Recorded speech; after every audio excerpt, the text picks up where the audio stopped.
Every gardener knows the frustration of working with compacted soil, the kind that turns into rock when dry and glue when wet. You water, you mulch, you even till, but the roots still struggle and growth stays stunted.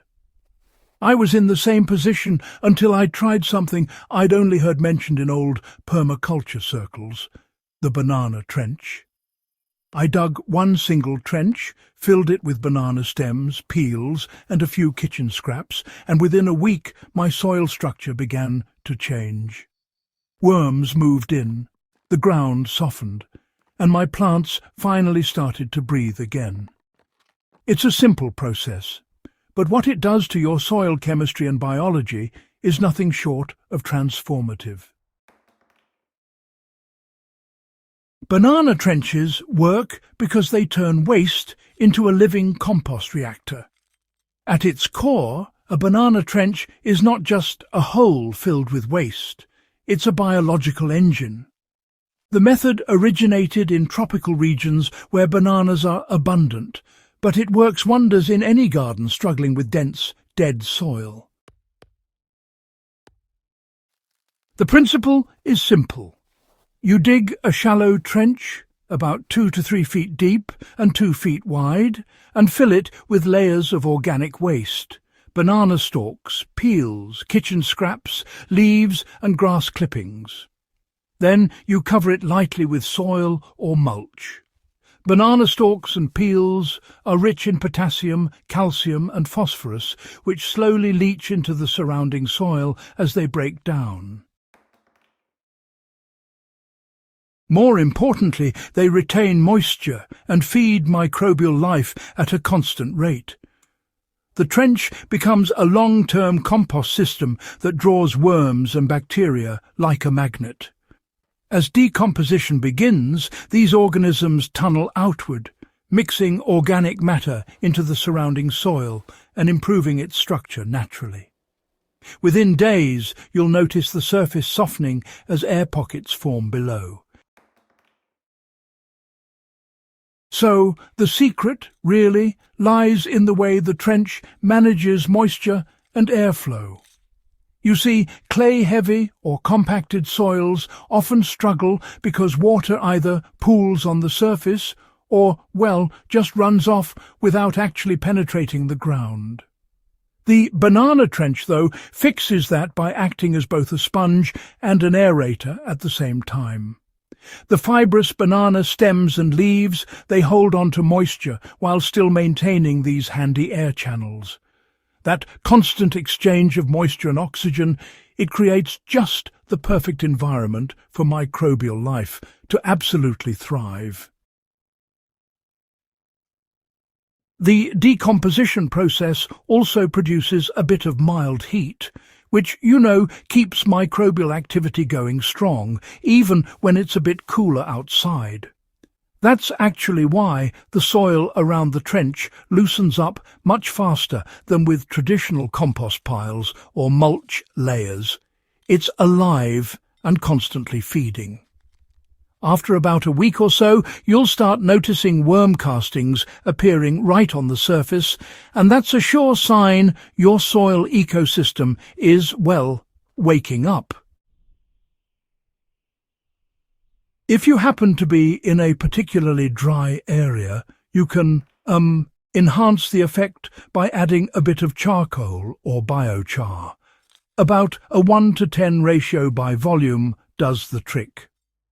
The biochar traps nutrients and holds water, really amplifying the trench's performance.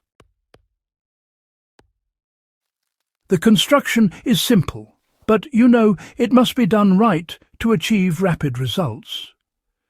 Choose a section of your garden where the soil needs loosening, or where you want to plant heavy feeders like pumpkins, yams, or even bananas themselves. Start by digging a trench, roughly 2 feet wide and 2 feet deep. For tougher clay, you can go slightly shallower, around 1.5 feet, just to prevent standing water. Once dug, begin layering your organic materials. I typically start with coarse materials, banana trunks, corn stalks or small branches to allow drainage. Then I layer softer material like banana peels, kitchen scraps and green leaves. For every 4 parts of soft waste, add about 1 part dry carbon material like shredded cardboard, straw or dry leaves. This keeps the carbon to nitrogen ratio balanced and, well, prevents bad odours. Before covering the trench, pour about 5 litres of water mixed with 100 grams of wood ash or a cup of bone meal. This introduces potassium and phosphorus right from the start and helps neutralise acidity. Finally, cover the trench with 4 to 6 inches of the original topsoil and mulch heavily with grass or straw. You can plant directly on top within about a week, you know.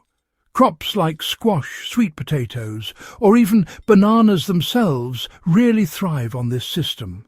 But honestly, even root vegetables benefit from the improved structure nearby. The banana trench doesn't just feed your plants, it actually rebuilds soil architecture from within. When you till, you might temporarily loosen the soil, but you also end up destroying the fungal networks and worm tunnels that make it stable in the long run.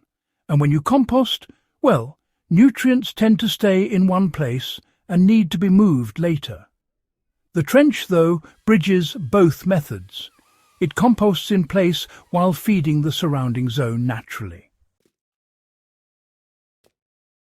The moisture retention, it also accelerates microbial activity. In a traditional compost pile, temperature can fluctuate quite a lot, often drying out the core.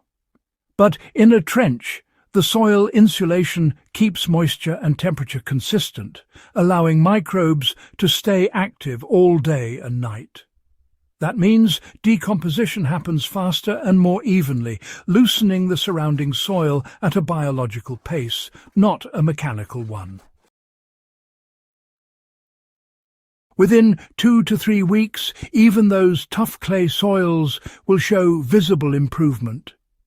Water infiltration increases and roots start to explore deeper zones without much resistance. Within 2 months, the trench turns into a nutrient reservoir that keeps enriching the nearby soil for up to 2 years before you need to rebuild it. Once you see the results, you'll probably want to extend the trench system across your garden. You can connect multiple trenches in a sort of grid pattern about 3 to 4 feet apart, letting each section feed its surrounding area. If you notice the trench sinking a little after several months, that's actually a good sign. It means the materials are breaking down. Just top it up with another layer of chopped banana stalks or leaves and a thin cover of soil. For long-term fertility, you can rotate the planting zones each year, using one trench for fruiting crops one season, then shifting to legumes or maybe leafy greens in the next. This rotation prevents nutrient depletion while allowing the trench's core to keep decomposing and enriching. If you want to boost decomposition speed even more, you can mix a microbial activator, such as diluted molasses or compost tea, at a ratio of 1 part activator to 20 parts water. Just pour this into the trench monthly to recharge the microbial populations. The banana trench is one of those methods that honestly proves simplicity often outperforms technology. It takes nothing but a shovel, some waste, and a bit of patience. Yet the payoff is massive. Looser soil, richer fertility, and thriving plants without the need for fertilizers or machinery. What really makes it special is that it doesn't just add nutrients, it rebuilds the living structure of the soil itself. If you've been struggling with compacted soil or poor drainage, this is the experiment that could change your entire garden system. Dig one trench, fill it right, and let biology do the rest. You'll never look at your soil the same way again. If this guide helped you, make sure to subscribe to Hydrohaven for more proven regenerative gardening techniques that deliver real results. And, share this with another grower who's tired of hard, lifeless soil. Because sometimes the simplest trench can grow the biggest transformation.